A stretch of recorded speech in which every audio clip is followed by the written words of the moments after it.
ലോക രാഷ്ട്രീയത്തിലും സാമ്പത്തിക രംഗത്തും വൻ ചലനങ്ങൾ സൃഷ്ടിച്ചുകൊണ്ട് നിർണായകമായ പല മാറ്റങ്ങൾക്കും ഈ വാരം സാക്ഷ്യം വഹിക്കുകയാണ്. അന്താരാഷ്ട്ര വിപണിയിലെ ക്രൂഡ് ഓയിൽ വിലയിലുണ്ടായ ഇടിവ് സാധാരണക്കാരന്റെ അടുക്കള ബജറ്റിൽ ആശ്വാസം നൽകുമെന്ന പ്രതീക്ഷ ഉയർത്തുമ്പോൾ തന്നെ അമേരിക്കയുടെ സൈനിക നയങ്ങളിലെ മാറ്റങ്ങളും നേറ്റോ സഖ്യത്തിലെ വിള്ളലുകളും ആഗോള സുരക്ഷാ ക്രമത്തെ പുതിയൊരു തലത്തിലേക്ക് എത്തിച്ചിരിക്കുകയാണ്. ഗ്യാസ് വിലയിലെ ഇടിവ് മുതൽ വൻ ശക്തി രാജ്യങ്ങളുടെ നയതന്ത്ര നീക്കങ്ങൾ വരെ നീളുന്ന ലോകം ഉറ്റുനോക്കുന്ന ഈ വിശേഷങ്ങൾ പരിശോധിക്കാം. വെൽക്കം ടു ലൂക്ക.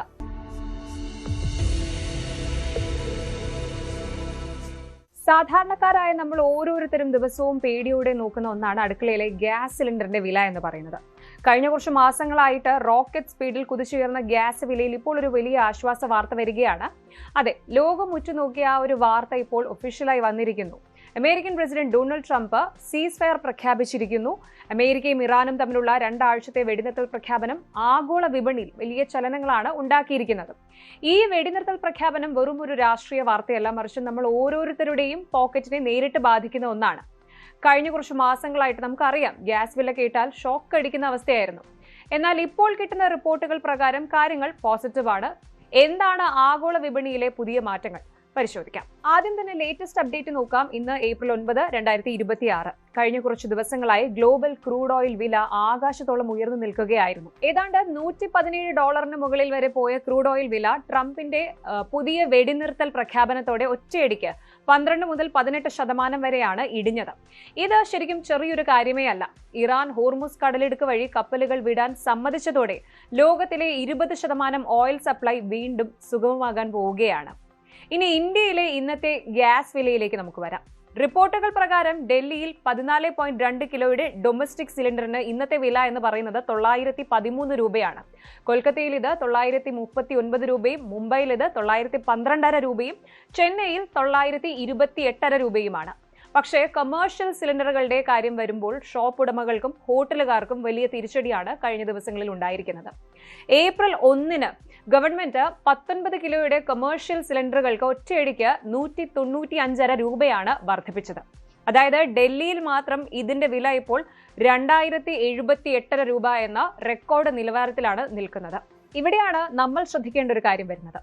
ആഗോള വിപണിയിൽ ക്രൂഡ് ഓയിൽ വില കുറയുകയാണെങ്കിൽ ഉടൻ തന്നെ നമ്മുടെ സിലിണ്ടറിന് വില കുറയുമോ എന്നുള്ളൊരു സംശയം. അതിന് കുറച്ച് സമയമെടുക്കും. സാധാരണയായി നമ്മുടെ എണ്ണ കമ്പനികളായ IOCL, BPCL, HPCL എന്നിവർ ഓരോ മാസത്തെയും ശരാശരി വില നോക്കിയിട്ടാണ് നിരക്കുകൾ പുതുക്കുന്നത്.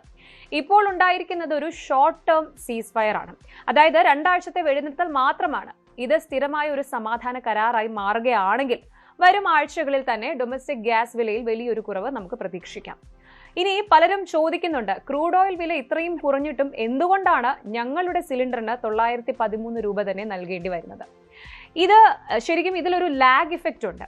ഇന്ത്യയിലെ എണ്ണ കമ്പനികൾ മാസത്തിന്റെ തുടക്കത്തിലാണ് സാധാരണയായിട്ട് വില നിശ്ചയിക്കുന്നത്. നേരത്തെ പറഞ്ഞതുപോലെ ഈ ഇറാൻ അമേരിക്ക വെടിനിർത്തൽ ഉണ്ടായപ്പോൾ ഇത് ഉണ്ടായ സ്ഥിതിക്ക് ഇതിന്റെ യഥാർത്ഥ ഗുണം നമുക്ക് ലഭിക്കാൻ മെയ് 1 വരെ കാത്തിരിക്കേണ്ടി വരും. എങ്കിലും ഇന്നത്തെ കണക്കുകൾ പ്രകാരം CNGയുടെയും PNGയുടെയും വിലയിൽ ചെറിയൊരു മാറ്റം പെട്രോളിയം മന്ത്രാലയം സൂചിപ്പിക്കുന്നുണ്ട്. അന്താരാഷ്ട്ര വിപണിയിൽ എണ്ണ വില കുറയുന്നതോടെ ഇൻഫ്ലേഷൻ, അതായത് വിലക്കയറ്റം നിയന്ത്രിക്കാൻ ഗവൺമെന്റിന് സാധിക്കും. ഇനി ഒന്ന് ചിന്തിച്ചു നോക്കും, ഒരു കുടുംബത്തിന്റെ മാസ ബജറ്റിൽ ഗ്യാസ് സിലിണ്ടറിന് എത്രത്തോളം പ്രാധാന്യമുണ്ട് എന്ന്. കഴിഞ്ഞ മാസങ്ങളിൽ ഉണ്ടായ വിലക്കയറ്റം സാധാരണക്കാരുടെ നടുവൊടിക്കുന്നതായിരുന്നു. എന്നാൽ ഇപ്പോൾ രൂപയുടെ മൂല്യവും അല്പം മെച്ചപ്പെട്ടിട്ടുണ്ട്. എണ്ണ ഇറക്കുമതി ചെയ്യുന്നതിന് നമ്മൾ ഡോളറിലാണ് പണം നൽകുന്നത്. രൂപ കരുത്താർജിക്കുന്നതും എണ്ണ വില കുറയുന്നതും ഇന്ത്യക്ക് ശരിക്കും ഒരു ഡബിൾ ബൊണാൻസ പോലെയാണ്. പക്ഷെ ഒരു മുന്നറിയിപ്പ്, ഈ ഒരു വെടിനിർത്തൽ എന്ന് പറയുന്നത് ശരിക്കും ടെമ്പററി ആണ്. അതായത് വെറും 2 ആഴ്ചത്തെ കരാർ മാത്രമാണിത്. ഇതിനിടയിൽ ഇസ്രായേൽ ലെബനൻ അതിർത്തിയിലോ മറ്റോ എന്തെങ്കിലും പ്രശ്നങ്ങൾ ഉണ്ടാവുകയാണെങ്കിൽ വീണ്ടും വില വർദ്ധിക്കാൻ സാധ്യതയുണ്ട്. അതുകൊണ്ട് തന്നെ വിപണിയിലെ മാറ്റങ്ങൾ കൃത്യമായി നിരീക്ഷിക്കേണ്ടതുണ്ട്. ഈ ഒരു സാഹചര്യത്തിൽ ഇന്ത്യയുടെ പെട്രോളിയം മന്ത്രി ഹർദീപ് സിംഗ് പുരി നൽകുന്ന സൂചന പ്രകാരം വരും മാസങ്ങളിൽ ഡൊമസ്റ്റിക് സിലിണ്ടറുകൾക്ക് 50 രൂപ മുതൽ 100 രൂപ വരെ സബ്സിഡി വഴിയോ നേരിട്ടോ കുറയ്ക്കാൻ ഗവൺമെന്റ് ആലോചിക്കുന്നുണ്ട്. ഇത് സത്യമായാൽ വരാനിരിക്കുന്നത് നല്ല ദിവസങ്ങളാണ്. ഇത് മാത്രമല്ല, ഗവൺമെന്റ് ഇപ്പോൾ മറ്റൊരു കാര്യം കൂടി ചെയ്യുന്നുണ്ട്. കുടിയേറ്റ തൊഴിലാളികൾക്കും പാവപ്പെട്ടവർക്കുമായി 5 കിലോയുടെ ചോട്ടു സിലിണ്ടേഴ്സ് ലഭ്യത വർദ്ധിപ്പിക്കാൻ ഉത്തരവിട്ട് കഴിഞ്ഞു. ഈ ഒരു സാഹചര്യത്തിൽ പാനിക് ബുക്കിംഗ് ഒഴിവാക്കാനാണ് അധികൃതർ പറയുന്നത്. നമ്മുടെ നാട്ടിലെ ഗ്യാസ് സപ്ലൈ ഇപ്പോൾ സ്റ്റേബിൾ ആണ്. ഓർത്തു നോക്കൂ, കഴിഞ്ഞ മാർച്ചിൽ മാത്രം ഗ്യാസിന് 60 രൂപയാണ് വർദ്ധിച്ചത്. പെട്രോൾ വില ഡൽഹിയിൽ 160 രൂപ വരെ എത്തിയ വല്ലാത്തൊരു മാസമായിരുന്നത്. എന്നാൽ ഇപ്പോൾ വന്നിരിക്കുന്ന ഈ ഒരു ഇന്റർനാഷണൽ ഡെവലപ്മെന്റ് ഒരു നേരിയ ആശ്വാസവും പ്രതീക്ഷയും തന്നെയാണ്. എണ്ണവില വീണ്ടും $100 താഴെ എത്തിയാൽ തീർച്ചയായും പെട്രോൾ ഡീസൽ വിലയിലും അതിന്റെ പ്രതിഫലനം ഉണ്ടാകും. ചുരുക്കത്തിൽ പറഞ്ഞാൽ കാത്തിരിക്കാം നമുക്ക് നല്ലൊരു വാർത്തയ്ക്കായിട്ട്. ഗ്യാസ് സിലിണ്ടർ വിലയിൽ ഉടൻ തന്നെ ഒരു വലിയ കുറവ് ഉണ്ടായില്ല എങ്കിലും ആഗോള വിപണിയിലെ ഈ ഒരു മാറ്റം ശുഭസൂചന തന്നെയാണ്. അന്താരാഷ്ട്ര തലത്തിൽ സമാധാനം ഉണ്ടാകുന്നത് നമ്മുടെ അടുക്കളയിലെ തീ കുറയ്ക്കാൻ സഹായിക്കുമെന്നും നമുക്ക് പ്രത്യാശിക്കാം.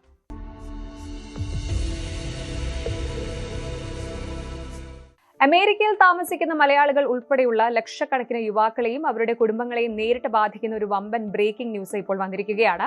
അമേരിക്കൻ സൈന്യത്തിലേക്കുള്ള മിലിറ്ററി ഡ്രാഫ്റ്റ് പൂളിൽ ഇനി മുതൽ യുവാക്കളുടെ പേര് ഓട്ടോമാറ്റിക്കായിട്ട് രജിസ്റ്റർ ചെയ്യപ്പെടും. ഈ വർഷം ഡിസംബറോടുകൂടി ഈ പുതിയ നിയമം പ്രാബല്യത്തിൽ വരുമെന്നാണ് റിപ്പോർട്ടുകൾ സൂചിപ്പിക്കുന്നത്. പതിറ്റാണ്ടുകളായി നിലനിന്നിരുന്ന സെൽഫ് രജിസ്ട്രേഷൻ എന്ന രീതി അവസാനിപ്പിച്ച് ഗവൺമെന്റ് തന്നെ വിവരങ്ങൾ ശേഖരിച്ച് നിങ്ങളെ ലിസ്റ്റിൽ ഉൾപ്പെടുത്തുന്ന ഒരു സിസ്റ്റമാണിത്.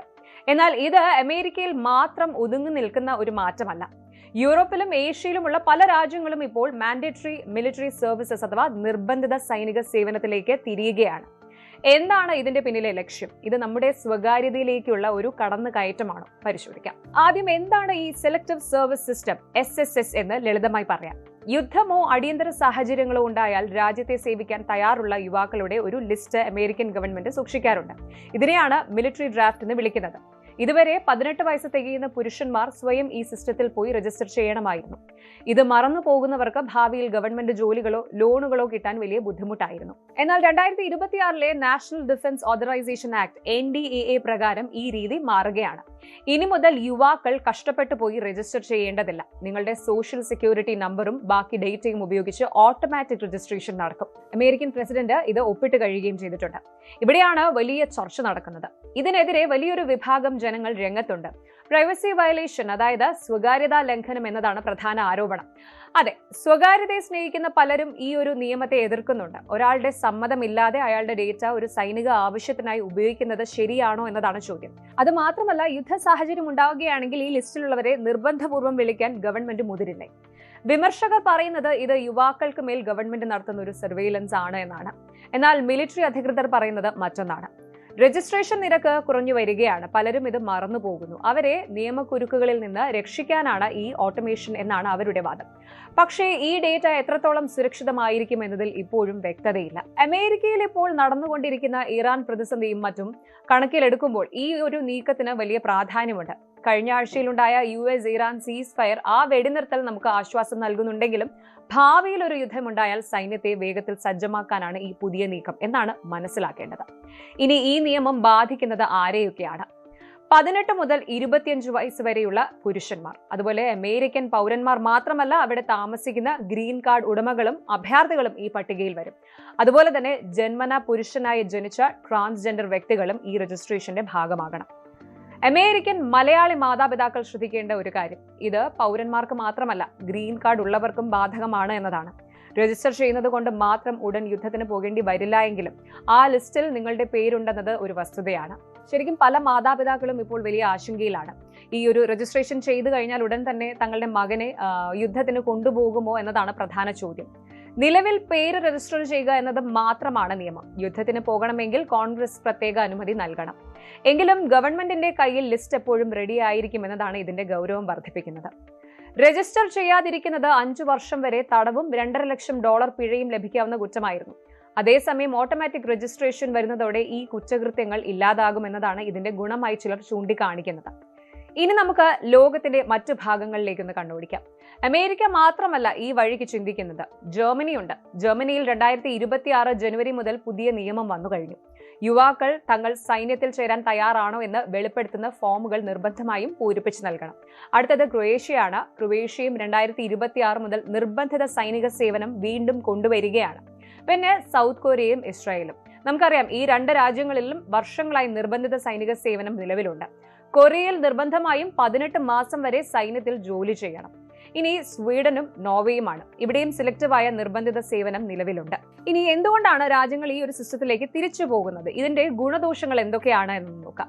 ഗുണങ്ങൾ തന്നെ ആദ്യം നോക്കാം. നാഷണൽ സെക്യൂരിറ്റിയാണ്. അതായത് പെട്ടെന്നൊരു യുദ്ധം ഉണ്ടായാൽ അയൽ രാജ്യങ്ങളെ നേരിടാൻ മതിയായ സൈനികരെ എപ്പോഴും സജ്ജമാക്കി നിർത്താം. അടുത്തത് ഡിസിപ്ലിൻ ആൻഡ് മെച്യൂരിറ്റി. യുവാക്കൾക്ക് കരിയറിന്റെ തുടക്കത്തിൽ തന്നെ ചിട്ടയായ ജീവിതവും ഉത്തരവാദിത്ത ബോധവും ലഭിക്കും. ഇനി യൂണിറ്റിയാണ്. അതായത് ജാതിക്കും മതത്തിനും സാമ്പത്തിക നിലയ്ക്കും അപ്പുറം എല്ലാവരും ഒരേ യൂണിഫോമിൽ ജോലി ചെയ്യുന്നത് രാജ്യസ്നേഹം വർദ്ധിപ്പിക്കാൻ സഹായിക്കും. ഇനി ദോഷങ്ങൾ. ലോസ് ഓഫ് ഫ്രീഡം, അതായത് ഒരാൾക്ക് ഇഷ്ടമുള്ള തൊഴിൽ ചെയ്യാനുള്ള അവകാശം ഇതിലൂടെ ഇല്ലാതെയാകുന്നു. ഇനി ഇക്കണോമിക് ഇമ്പാക്റ്റ് ആണ്. യുവാക്കളുടെ പഠനകാലമോ ജോലിയുടെ തുടക്കമോ സൈന്യത്തിനായി മാറ്റിവെക്കേണ്ടി വരുന്നത് രാജ്യത്തിന്റെ ഉൽപാദനക്ഷമതയെ ബാധിച്ചേക്കാം. ഇനി പ്രൈവസി റിസ്ക് ഉണ്ട്. ഗവൺമെന്റ് വ്യക്തിഗത വിവരങ്ങൾ വൻതോതിൽ ശേഖരിക്കുന്നത് ദുരുപയോഗം ചെയ്യപ്പെടാൻ സാധ്യതയുണ്ട്. അമേരിക്കൻ സാഹചര്യത്തിൽ ഇത് വരാൻ പോകുന്ന വലിയൊരു മാറ്റമാണ്. കഴിഞ്ഞ മാർച്ച് മാസത്തിൽ വൈറ്റ് ഹൗസ് പ്രസ് സെക്രട്ടറി പറഞ്ഞത് എല്ലാ ഓപ്ഷനുകളും ടേബിളിലുണ്ട് എന്നാണ്. അതായത് ഇറാനുമായുള്ള പ്രശ്നങ്ങൾ വഷളായാൽ ഒരു ആക്റ്റീവ് ഡ്രാഫ്റ്റ് അല്ലെങ്കിൽ നിർബന്ധിതമായി സൈന്യത്തിലേക്ക് വിളിക്കുന്ന രീതി ട്രംപ് ഭരണകൂടം കൊണ്ടുവന്നേക്കാം. ചിന്തിച്ചു നോക്കൂ. സാങ്കേതിക വിദ്യ വളരുമ്പോൾ നമ്മുടെ വിവരങ്ങൾ ഗവൺമെന്റ് ഓട്ടോമാറ്റിക്കായി ശേഖരിക്കുന്നത് നമുക്ക് സൗകര്യമാണോ അതോ അതൊരു ഭീഷണിയാണോ? പല യൂറോപ്യൻ രാജ്യങ്ങളും ഇപ്പോൾ നിർബന്ധിത സേവനം എന്നതിനെ സർവീസ് ടു ദ നേഷൻ എന്ന പേരിലാണ് അവതരിപ്പിക്കുന്നത്. ഇനി സൈന്യത്തിൽ മാത്രമല്ല, ഹെൽത്ത് കെയറിലും സോഷ്യൽ സർവീസിലും യുവാക്കളെ ഉപയോഗിക്കാൻ ഇതിലൂടെ സാധിക്കും. ചുരുക്കത്തിൽ സാങ്കേതിക വിദ്യയുടെ സഹായത്തോടെ ഒരു എളുപ്പമുള്ള സിസ്റ്റം ഉണ്ടാക്കാനാണ് അമേരിക്ക ശ്രമിക്കുന്നത്. പക്ഷേ സ്വകാര്യതയ്ക്കും വ്യക്തിഗത സ്വാതന്ത്ര്യത്തിനും മേലുള്ള കടന്നുകയറ്റമായി ഇതിനെ കാണുന്നവരും കുറവല്ല. ലോകം പഴയ കാലത്തിലേക്ക് മടങ്ങി പോവുകയാണ്. സമാധാനം നിലനിൽക്കണമെന്ന് ആഗ്രഹിക്കുമ്പോഴും ഏതു നിമിഷവും ഒരു പോരാട്ടത്തിന് തയ്യാറായിരിക്കാൻ രാജ്യങ്ങൾ തങ്ങളുടെ യുവാക്കളെ സജ്ജമാക്കുകയാണ്. അമേരിക്കയിലെ ഈ പുതിയ ഓട്ടോമാറ്റിക് സിസ്റ്റം വരാനിരിക്കുന്ന വലിയ മാറ്റങ്ങളുടെ തുടക്കം മാത്രമാണ്.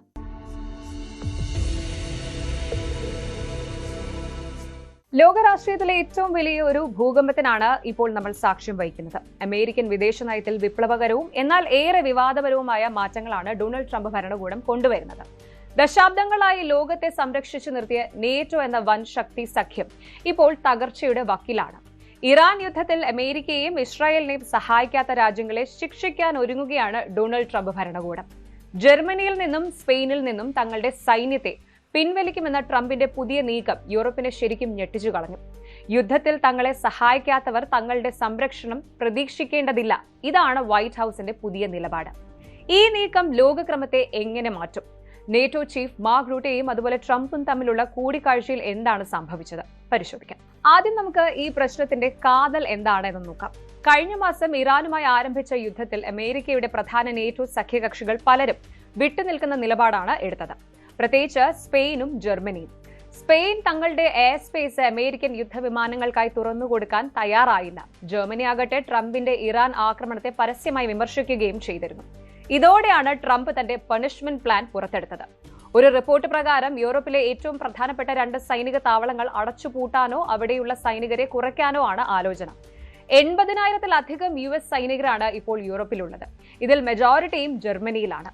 ഇവരെ പിൻവലിച്ച് അമേരിക്കയെ സഹായിക്കുന്ന പോളണ്ട്, ലിത്വാനിയ, ഗ്രീസ്, റൊമാനിയ തുടങ്ങിയ രാജ്യങ്ങളിലേക്ക് മാറ്റാനാണ് പെന്റഗൺ പദ്ധതിയിടുന്നത്. ഏതായാലും ട്രംപിന്റെ ഈ നീക്കം ആഗോള രാഷ്ട്രീയത്തിൽ 2 പക്ഷങ്ങൾ ഉണ്ടാക്കിയിരിക്കുകയാണ്. ഒന്ന്, അൺഹെൽപ്ഫുൾ അലൈസ്, അതായത് സഹായിക്കാത്ത സഖ്യകക്ഷികൾ. ജർമ്മനി, സ്പെയിൻ, ഇറ്റലി സിസിലിയിലെ ആ ബേസ് ഉപയോഗിക്കുന്നത് തടയാൻ ശ്രമിച്ചു എന്നതാണ് കാരണം. ഇനിയുള്ളത് സപ്പോർട്ടീവ് അലൈസ് അല്ലെങ്കിൽ സഹകരിക്കുന്നവർ. പോളണ്ട്, റൊമേനിയ, ലിത്വാനിയ, ഗ്രീസ് എന്ന രാജ്യങ്ങളാണ് ഇതൊക്കെ. White house press secretary Karoline Leavitt പറഞ്ഞത് വളരെ ലളിതമാണ്. അമേരിക്കൻ ജനതയെ നേറ്റോ വഞ്ചിച്ചു എന്നത് ഖേദകരമാണ്. അതായത് അമേരിക്കൻ നികുതി പണം ഉപയോഗിച്ച് ഈ രാജ്യങ്ങളുടെ സുരക്ഷ ഉറപ്പാക്കുമ്പോൾ തിരിച്ചൊരു ആവശ്യം വന്നപ്പോൾ അവർ അമേരിക്കയെ കൈവിട്ടു എന്നതാണ് വാഷിംഗ്ടണിന്റെ പരാതി. സഖ്യകക്ഷികളുടെ ഈ ഇരട്ടത്താപ്പ് കണ്ടിട്ടാവണം നേറ്റോയെ വെറും ഒരു പേപ്പർ ടൈഗർ, കടലാസ് പുലി എന്നാണ് ട്രംപ് ഇപ്പോൾ പരിഹസിക്കുന്നത്. ഇനി ഈ ഭീഷണിക്ക് മറുപടിയായിട്ട് സ്പെയിനും ജർമ്മനിയും എന്ത് പറയുന്നു എന്നൊന്ന് നോക്കാം. സ്പാനിഷ് പ്രധാനമന്ത്രി പെഡ്രോ സാഞ്ചസ് വളരെ കർക്കശമായ നിലപാടിലാണ്. നോ ടു വാർ എന്നാണ് അദ്ദേഹത്തിന്റെ മുദ്രാവാക്യം. അന്താരാഷ്ട്ര നിയമങ്ങളെ ലംഘിച്ചുകൊണ്ട് നടത്തുന്ന ഒരു യുദ്ധത്തിന്റെ ഭാഗമാകാൻ സ്പെയിൻ തയ്യാറല്ല എന്ന് അദ്ദേഹം വ്യക്തമാക്കി. സ്പെയിനിലെ റൂത അതുപോലെ മോറോൺ ബേസുകൾ ആക്രമണ ആവശ്യങ്ങൾക്കായി ഉപയോഗിക്കാൻ അദ്ദേഹം അനുമതി നിഷേധിക്കുകയും ചെയ്തിരുന്നു. അതേസമയം ജർമ്മൻ ചാൻസലർ ഫ്രീഡറിക് മേഴ്സ് അല്പം കൂടി നയതന്ത്രപരമായിട്ടാണ് നീങ്ങുന്നത്. അമേരിക്കയുമായി ചർച്ചകൾക്ക് അദ്ദേഹം തയ്യാറാണെങ്കിലും യൂറോപ്പിന്റെ പരമാധികാരത്തിൽ വിട്ടുവീഴ്ച വേണ്ട എന്ന നിലപാടിലാണ് മറ്റു യൂറോപ്യൻ നേതാക്കൾ. അതുപോലെ ഈ ഒരു സാഹചര്യത്തിൽ ഇന്നലെ വൈറ്റ് ഹൌസിൽ നടന്ന ആ ഒരു നിർണായക കൂടിക്കാഴ്ചയെക്കുറിച്ചും നമ്മൾ പറയേണ്ടതുണ്ട്. NATO secretary general mark Rutte ട്രംപിനെ നേരിട്ട് കണ്ടിരുന്നു. ഇതിനെ ക്രൈസിസ് മീറ്റിംഗ് എന്നാണ് മാധ്യമങ്ങൾ വിശേഷിപ്പിക്കുന്നത്. അമേരിക്ക നേറ്റോയിൽ നിന്ന് പിന്മാറിയാൽ യൂറോപ്പിന്റെ സുരക്ഷ പൂർണ്ണമായും തകരും. ഇത് റഷ്യയ്ക്ക് വലിയൊരു അവസരമാകുമെന്ന മുന്നറിയിപ്പാണ് യൂറോപ്യൻ നേതാക്കൾ നൽകുന്നത്. പക്ഷെ ട്രംപിന്റെ മറുപടി വളരെ വ്യക്തമാണ്. തങ്ങളുടെ ബജറ്റിന്റെ 2% പ്രതിരോധത്തിനായിട്ട് ചെലവാക്കാത്തവർക്കും അതുപോലെ യുദ്ധത്തിൽ സഹായിക്കാത്തവർക്കും അമേരിക്കൻ ടാക്സ് പേയേഴ്സിന്റെ പണം നൽകാനാവില്ല. ട്രാൻസ് അറ്റ്ലാന്റിക് റിഫ്റ്റ് അല്ലെങ്കിൽ അറ്റ്ലാന്റിക് സമുദ്രത്തിന് ഇരുവശവുമുള്ള രാജ്യങ്ങൾ തമ്മിലുള്ള ഈ അകൽച്ച 2ാം ലോക മഹായുദ്ധത്തിന് ശേഷം ഇത്രയും രൂക്ഷമാകുന്നത് ഇത് ആദ്യമായിട്ടാണ്. ഇതിന്റെ പ്രത്യാഘാതം വെറും ഒരു സൈനിക പിന്മാറ്റത്തിൽ ഒതുങ്ങില്ല. സ്പെയിനെതിരെ ട്രേഡ് ഉപരോധങ്ങൾ ഏർപ്പെടുത്തുമെന്നും ട്രംപ് ഭീഷണി മുഴക്കിയിട്ടുണ്ട്. ഹോർമുസ് കടലിടുക്കിലെ എണ്ണ സപ്ലൈ ഉറപ്പാക്കാൻ യൂറോപ്യൻ രാജ്യങ്ങൾ കടൽ സേനയെ അയക്കണമെന്നാണ് അമേരിക്കയുടെ ആവശ്യം. ഗ്യാസ് വിലയും എണ്ണ വിലയും വർദ്ധിക്കുന്നത് തടയാൻ യൂറോപ്പ് ഒന്നും ചെയ്യുന്നില്ല എന്നും അമേരിക്ക കുറ്റപ്പെടുത്തുന്നുണ്ട്. ചുരുക്കത്തിൽ നേറ്റോയുടെ ഭാവി ഇപ്പോൾ വലിയൊരു ചോദ്യചിഹ്നമാണ്. അമേരിക്കൻ സൈന്യം യൂറോപ്പ് വിട്ടാൽ ഒരുപക്ഷെ ലോകം കാണാൻ പോകുന്നത് പുതിയൊരു സുരക്ഷാ സഖ്യമായിരിക്കും. ജർമ്മനിയും സ്പെയിനും വിട്ടുവീഴ്ച ചെയ്യുമോ, അതോ ട്രംപ് താൻ പറഞ്ഞതുപോലെ സൈന്യത്തെ പിൻവലിക്കുമോ? വരും ആഴ്ചകൾ ലോക രാഷ്ട്രീയത്തിൽ അതീവ നിർണായകമാണ്.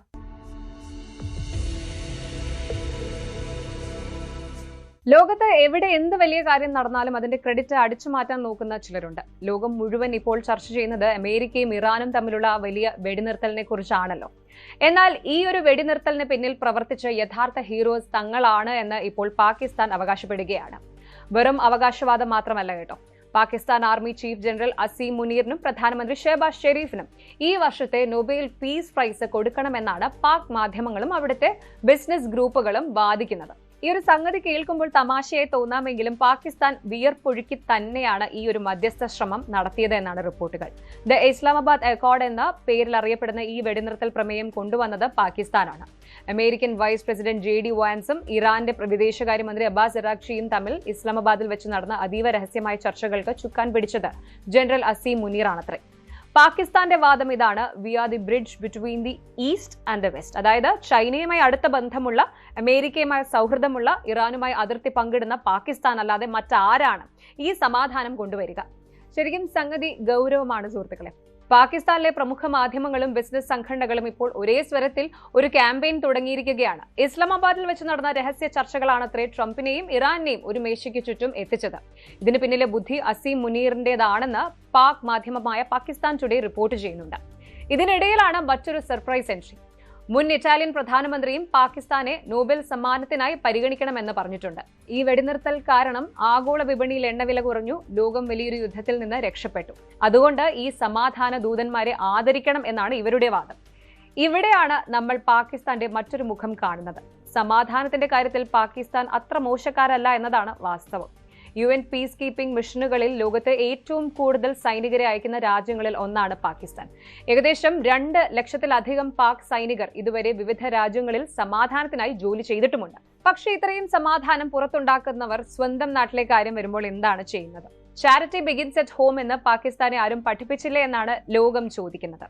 ഒരു വശത്ത് ഇറാൻ അമേരിക്ക വെടിനിർത്തൽ ഉണ്ടാക്കുമ്പോൾ മറുവശത്ത് അഫ്ഗാനിസ്ഥാനുമായുള്ള അതിർത്തിയിൽ വെടിവെപ്പ് നടക്കുന്നുണ്ട്. ഇവിടെയാണ് ആ $1 മില്യൺ ചോദ്യം ഉയരുന്നത്. സ്വന്തം നാട്ടിലെ വിലക്കയറ്റവും രാഷ്ട്രീയ അസ്ഥിരതയും മാറ്റാൻ കഴിയാത്തവർക്ക് നൊബേൽ സമ്മാനം കൊടുക്കണമെന്ന് പറയുന്നത് അല്പം കടന്നുപോയില്ലേ? തീ കെടുത്താൻ വന്നവർ മഴ പെയ്തപ്പോൾ അതിന്റെ ക്രെഡിറ്റ് എടുക്കുന്നത് പോലെയാണിത്. പാകിസ്ഥാന്റെ ഈ നൊബേൽ മോഹത്തെ സോഷ്യൽ മീഡിയ ട്രോളുന്നത് ഇങ്ങനെയാണ്: അമേരിക്കൻ വിദേശകാര്യ മന്ത്രാലയമോ വൈറ്റ് ഹൌസോ ഈ ഒരു പാക് മധ്യസ്ഥതയെക്കുറിച്ച് ഇതുവരെ ഒരു അക്ഷരം മിണ്ടിയിട്ടില്ല. ട്രംപിന്റെയും ഇറാന്റെയും ഇടയിൽ മധ്യസ്ഥത വഹിക്കാൻ പാകിസ്ഥാൻ എപ്പോഴാണ് ഇത്ര പവർഫുൾ ആയത് എന്ന് എല്ലാവരും അത്ഭുതപ്പെടുകയാണ്. സത്യത്തിൽ ഒമാനും ഖത്തറും പോലെയുള്ള രാജ്യങ്ങളാണ് ഈ ചർച്ചകൾക്ക് പിന്നിൽ പ്രവർത്തിച്ചതെന്ന് ലോകത്തിന് മുഴുവൻ അറിയാം. എന്നിട്ടും ക്രെഡിറ്റ് റോക്കറ്റ് പോലെ പാകിസ്ഥാനിൽ നിന്ന് ഉയരുന്നത് കാണുമ്പോൾ അല്പം കൗതുകം തോന്നാം. ഇതോടൊപ്പം നമ്മൾ നേരത്തെ പറഞ്ഞ ആ ഒരു വിഷയം കൂടി ചേർത്ത് വായിക്കണം. അതായത് നേറ്റോ സഖ്യകക്ഷികളായ ജർമ്മനിയും സ്പെയിനും സഹായിക്കാത്തത് കൊണ്ട് ട്രംപ് അവരെ ശിക്ഷിക്കാൻ നോക്കുമ്പോൾ തങ്ങൾ ട്രംപിനെ സഹായിച്ചുവെന്ന് വരുത്തി തീർത്ത് അമേരിക്കയുടെ കയ്യിൽ നിന്ന് കൂടുതൽ ഫണ്ട് വാങ്ങാനുള്ള ഒരു തന്ത്രമാണോ ഈ നൊബേൽ ക്യാമ്പയിൻ എന്നും സംശയിക്കേണ്ടിയിരിക്കുന്നു. ഇവിടെ മറ്റൊരു കാര്യം കൂടി ശ്രദ്ധിക്കാനുണ്ട്. വയലേഷൻ ഓഫ് പ്രിവസി എന്ന വലിയ പരാതി ഉയരുന്നുണ്ട്. ഈ സമാധാന ചർച്ചകൾക്ക് വേണ്ടി എത്തിയ വിദേശ പ്രതിനിധികളുടെയും നയതന്ത്രജ്ഞരുടെയും ഫോണുകളും ഡേറ്റയും പാകിസ്ഥാൻ ഏജൻസികൾ രഹസ്യമായി നിരീക്ഷിച്ചതായി ചില ആരോപണങ്ങളുണ്ട്. സമാധാനത്തിന്റെ പേരിൽ ഡേറ്റ ചോർത്തുന്നത് ഏത് തരം നയതന്ത്രമാണ്? സമാധാനത്തിന്റെ പേരിൽ അന്താരാഷ്ട്ര നിയമങ്ങൾ ലംഘിക്കുന്നത് എത്രത്തോളം ശരിയാണ്? സ്വന്തം ജനതയുടെ സ്വകാര്യത പോലും മാനിക്കാത്ത ഒരു സിസ്റ്റം എങ്ങനെയാണ് ലോകത്തിന് മാതൃകയാകുന്നത്? ഇനി ഇവിടെ ഒന്നും കാര്യങ്ങൾ കഴിയുന്നില്ല. ഈ നൊബേൽ സമ്മാന മോഹത്തിന് പിന്നിൽ ഒരു സാമ്പത്തിക ലക്ഷ്യം കൂടിയുണ്ട്. ഷെഹബാസ് ഷെരീഫിന് നൊബേൽ കിട്ടിയാൽ അത് പാകിസ്ഥാന്റെ സാമ്പത്തിക തകർച്ചയ്ക്ക് ഒരു വലിയ ആശ്വാസമാകുമെന്ന് അവിടുത്തെ സ്റ്റോക്ക് എക്സ്ചേഞ്ച് അംഗങ്ങൾ പറയുന്നുണ്ട്. നൊബേൽ പ്രൈസ് കിട്ടിയാൽ പാകിസ്ഥാന്റെ ഇമേജ് ലോകത്തിന് മുന്നിൽ മെച്ചപ്പെടും. അങ്ങനെ വന്നാൽ മുങ്ങിത്താഴുന്ന പാക് സമ്പദ് വ്യവസ്ഥയിലേക്ക് വിദേശ നിക്ഷേപം ഒഴുകുമത്രേ. സമാധാനത്തിനുള്ള നൊബേൽ സമ്മാനം ഒരു ഇൻവെസ്റ്റ്മെന്റ് സ്ട്രാറ്റജി ആയിട്ട് മാറുന്നത് നമ്മൾ ആദ്യമായിട്ടാണ് കാണുന്നത്. അന്താരാഷ്ട്ര തലത്തിൽ തങ്ങളുടെ വിശ്വാസ്യത വീണ്ടെടുക്കാനുള്ള പാകിസ്ഥാന്റെ ഒരു വല്ലാത്ത പരക്കം പാച്ചിൽ എന്നാണ് രാഷ്ട്രീയ നിരീക്ഷകർ ഇതിനെ വിശേഷിപ്പിക്കുന്നത്. ഏതായാലും സമാധാനത്തിന് വേണ്ടി കൈകോർക്കുന്നത് നല്ല കാര്യം തന്നെയാണ്. അതിപ്പോ പാകിസ്ഥാൻ ആയാലും ആരായാലും. പക്ഷെ സ്വന്തം വീട് കത്തുമ്പോൾ അയൽക്കാരന്റെ വീട്ടിലെ തീ അണച്ചതിന് അവാർഡ് വേണമെന്ന് വാശി പിടിക്കുന്നത് കാണുമ്പോഴാണ് തമാശ തോന്നുന്നത്. ട്രംപിന്റെ ഗുഡ് ബുക്കിൽ ഇടം നേടാൻ പാകിസ്ഥാൻ ഇനിയും എന്തൊക്കെ വിദ്യകൾ കാണിക്കുമെന്ന് നമുക്ക് കാത്തിരുന്ന് കാണാം. പാകിസ്ഥാന്റെ ഈ നൊബേൽ സ്വപ്നം സഫലമാകുമോ എന്ന് നമുക്ക് കണ്ടറിയണം. സമാധാനം ഉണ്ടാക്കുന്നത് നല്ല കാര്യമാണ്, പക്ഷേ അത് ഉണ്ടാക്കിയത് ആരാണെന്ന കാര്യത്തിൽ ഇത്ര വലിയ തള്ളൽ ആവശ്യമുണ്ടോ എന്ന് നമ്മൾ ചിന്തിക്കണം.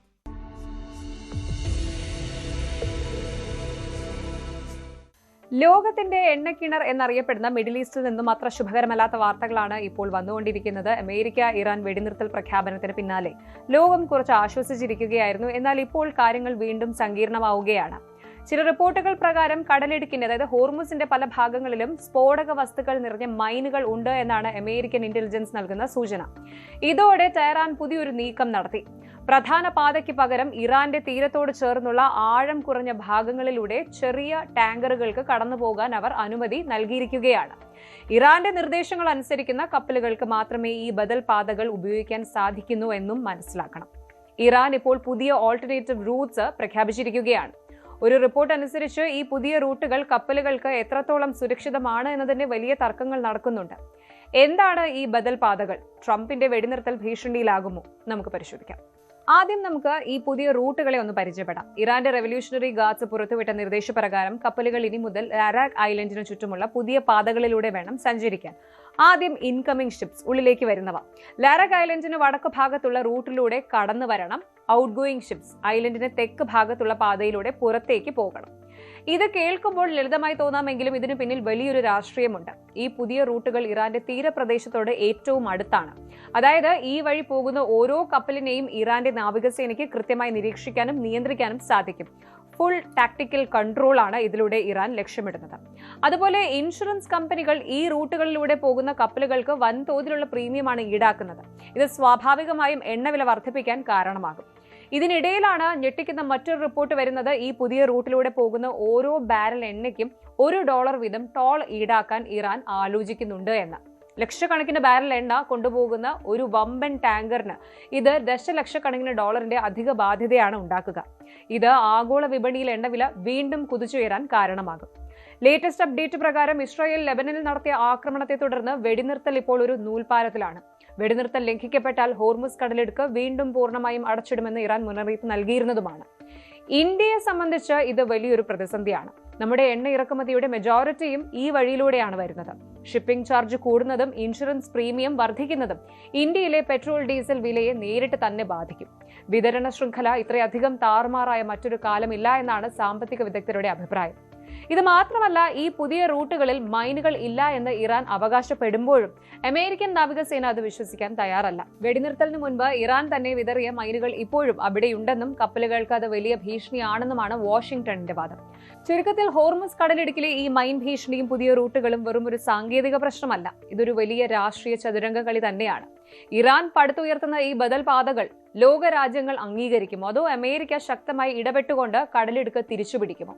വെടിനിർത്തൽ അംഗീകരിച്ചെങ്കിലും ഹോർമുസ് കടലിടുക്കിന്റെ താക്കോൽ തങ്ങളുടെ കയ്യിൽ തന്നെയാണ് എന്ന് അവർ ലോകത്തിന് കാണിച്ചു കൊടുക്കുകയാണ്. ഇതാണ് ഇറാന്റെ തന്ത്രം.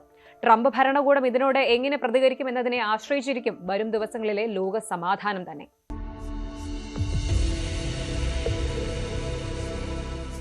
യുദ്ധഭീഷണികളും സാമ്പത്തിക അനിശ്ചിതത്വങ്ങളും നിലനിൽക്കുന്നുണ്ടെങ്കിലും നയതന്ത്ര ചർച്ചകളിലൂടെ സമാധാനം പുനഃസ്ഥാപിക്കാനുള്ള ശ്രമങ്ങൾ ലോകമെമ്പാടും നടക്കുന്നു എന്നത് പ്രതീക്ഷ നൽകുന്ന ഒന്നാണ്. എണ്ണവില കുറയുന്നതും വിപണികൾ ശാന്തമാകുന്നതും സാധാരണക്കാർക്ക് വലിയ ആശ്വാസമാകും. പ്രതിസന്ധികൾക്കിടയിലും ഇന്ത്യയെ പോലെയുള്ള വളരുന്ന സമ്പദ് വ്യവസ്ഥകൾ ഈ മാറ്റങ്ങളെ അവസരങ്ങളാക്കി മാറ്റുമെന്ന് നമുക്ക് പ്രത്യാശിക്കാം. സുരക്ഷിതവും സുസ്ഥിരവുമായ ഒരു ആഗോള ക്രമത്തിനായി നമുക്ക് കാത്തിരിക്കാം. Good night.